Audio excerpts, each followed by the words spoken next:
You are about to witness one of the most expensive mistakes in criminal history.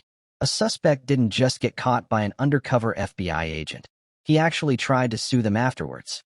To show you exactly how this backfired, I've broken this deep dive into 3 parts.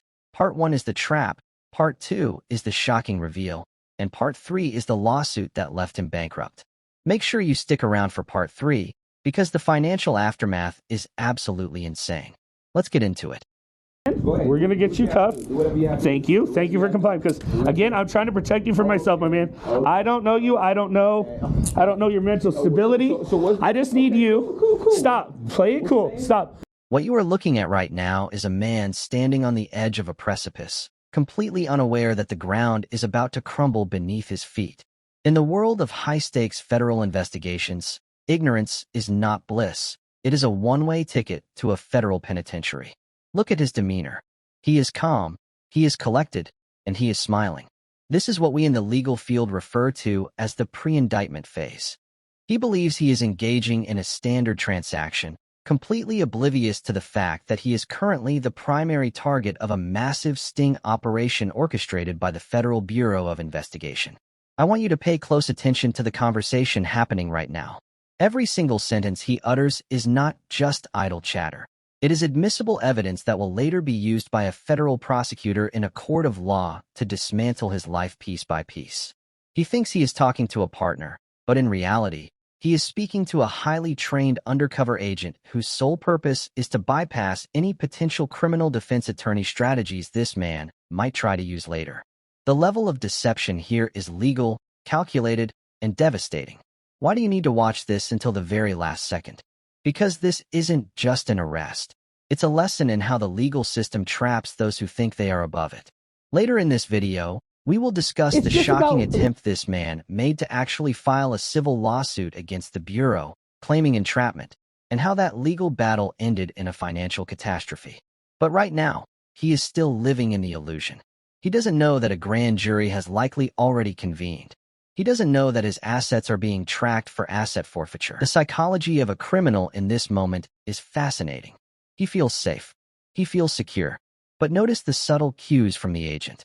The agent is steering the conversation towards specific legal triggers, words and agreements that satisfy the statutory requirements for a felony conviction. This is legally referred to as mens rea, or guilty mind.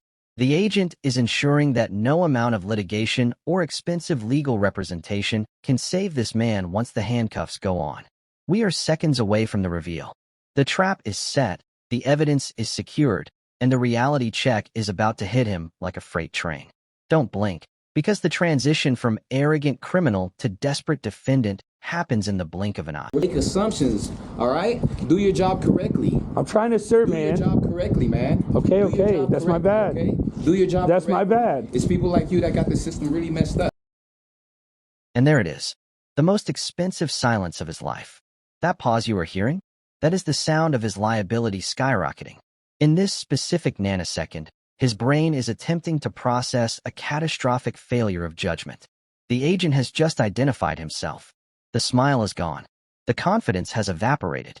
Now, let's analyze this from a legal perspective because this is where it gets incredibly interesting for anyone interested in criminal law and justice. When the agent says those words, federal agent, the dynamic shifts from a social interaction to a custodial interrogation environment. Legally, the suspect is now in a precarious position. Anything he says from this point forward can and will be used to ensure a maximum sentence. You can see the panic setting in.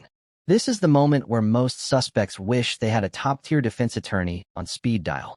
But it's too late. The evidence collected in the last 10 minutes is what we call incontrovertible. Notice how he freezes. He is running a mental calculation of his options. Can he run? No. Can he fight? No. Can he bribe? That would just add another federal charge. His only option is to submit, but his ego is struggling to accept that.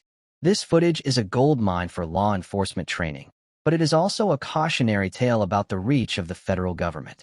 The camera capturing this face-to-face meeting is securing video evidence that will make any plea bargain almost impossible to negotiate. Usually, in cases like this, the defense will try to claim entrapment during the trial phase. They will argue that the agent coerced the suspect. But look closely. The agent was passive. The suspect was the active participant. This distinction is crucial in court proceedings. It protects the agency from liability lawsuits and ensures that the conviction sticks. He is now realizing that his future doesn't involve luxury and freedom. It involves bail bonds, court dates, and a very long conversation with a public defender if he can't afford private counsel. The weight of the federal justice system is crushing, and he has just been placed directly under it. But believe it or not, it gets worse. What he tries to do after the arrest is the truly shocking part. Unbelievable. Shit. Wow. Now the handcuffs are on. The physical game is over, but the legal war has just begun. And this is where the story takes a twist that you rarely hear about. After this arrest, sources indicate that this individual didn't just accept his fate. In a desperate Hail Mary attempt, he tried to turn the tables on the system. He reportedly consulted with a team of lawyers to explore filing a civil litigation suit against the agency, claiming psychological distress and entrapment. He was looking for a massive structured settlement, a payout that would set him up for life. This is a common tactic in high-profile arrests where the defendant tries to sue for damages or personal injury caused during the arrest process. He wanted to argue that his rights were violated, hoping that the government would offer a cash settlement to make the case go away. Imagine the audacity, committing a felony and then demanding a compensation payout from the taxpayers. However, the legal system is prepared for this.